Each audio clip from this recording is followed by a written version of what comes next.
Hey everybody, how's it going? IntoWeapons back again with you. Got the FIME VEPR back with you. This is the AK-47-11 model. This will be the fourth video we've done on this particular rifle. The original video being the review of the rifle itself. The second video being the replacement of the buttstock to an aftermarket stock. The third video being the replacement of the fire control group, which was a crappy kind of arsenal trigger in there. Didn't have a really good feel or take up. To an ALG AKT trigger. ALG Defense, I should say, AKT trigger that we really liked, guys. It ended up bringing it down to about 3 pounds on that pull, and it was a real nice, crisp, clean reset, as well as a good break on there. So we really enjoyed that upgrade. So we have a couple additional upgrades that we want to go over with you guys today on just some examples of what you can do to this particular variant. And again, these options are pretty much endless out there if you have the ability to go out there and hunt for things that you want to do, because it is a pretty standard rifle. But the first thing that he's got here is replacement of the Magpul pistol grip that he originally replaced the stock one with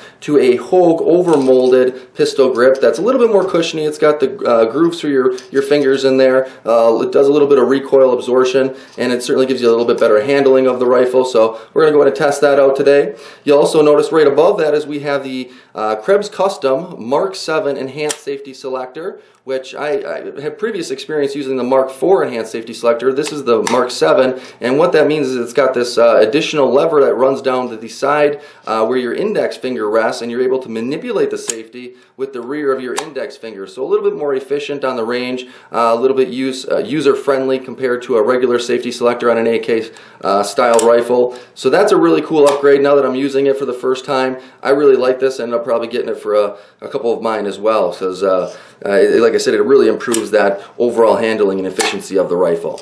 The next thing that he had done here is, because of the enhanced safety selector, he did find, because of the ALG Defense AKT trigger that he had installed, is that he did need to go back and put in the little pin that comes with the ALG Defense trigger to not allow the pistol, or I should say the rifle, to fire while the safety selector is in the safe position. So he did have to put that in, and when we get to the end of this segment here, we'll go ahead and do a bench breakdown just to kind of show you that, as well as that pin that stops the safety selector from not working. He also put in the spring for the ALG Defense trigger that it came with that improves, or I should say increases, the pull weight of the rifle. Again, we originally were getting a 3-pound trigger pull. With that spring on there, it adds another about a ½ pound on there, so a little bit safer in some people's opinions, but it ultimately just gives it a little bit more weight on there. So he did that more of an experiment for this particular rifle, so we can kind of feel the difference between the two. The next thing you'll notice is up towards the front of the rifle, what he had done is removed the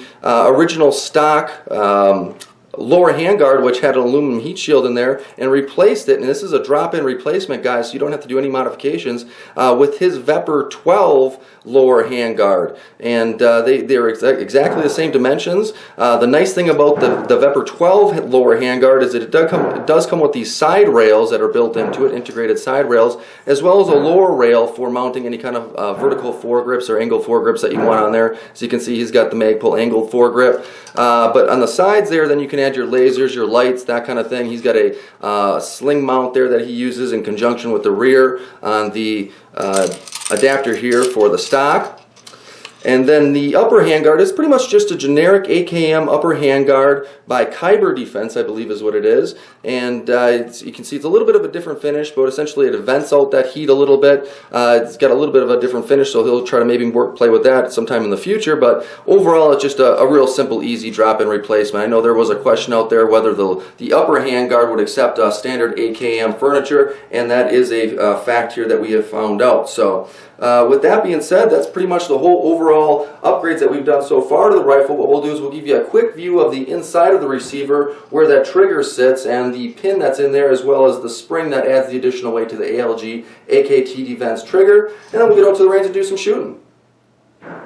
Alright, so before we got the FIME VEPR out onto the range and put some test rounds through with some of these additional upgrades that we got, what I wanted to do is just give you a quick look inside the receiver at that fire control group, show you where the pin went that it came with the ALG Defense AKT trigger to allow the safety selector to work properly. So what we'll do is we'll go ahead and pop this open, remove the recoil spring.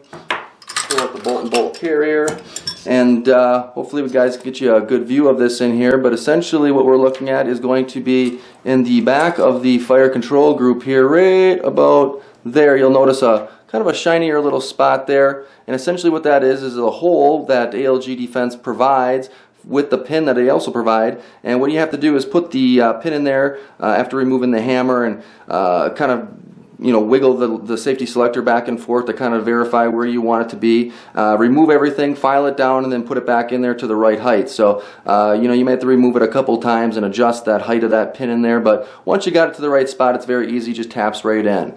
And again, all that really allows it to do is allow this safety selector to be in the safe position, and it stops that trigger from firing when that happens with that ALG Defense AKT trigger. So the second thing that he had done is just kind of a test, an example, since he had the fire control group out, was put that additional spring that ALG Defense in there provided to increase the pull weight on this about a half a pound from the original 3 pounds that originally comes with, and essentially that just wraps around that retaining pin that's in there for the trigger, and you kind of push that back on the spring there, and that gives you additional weight on there. So those two things now in combination with the trigger, we're going to go out there and kind of check out how we like it and how it runs, and especially with the use of this Mark 7 Enhanced Safety Selector by Krebs.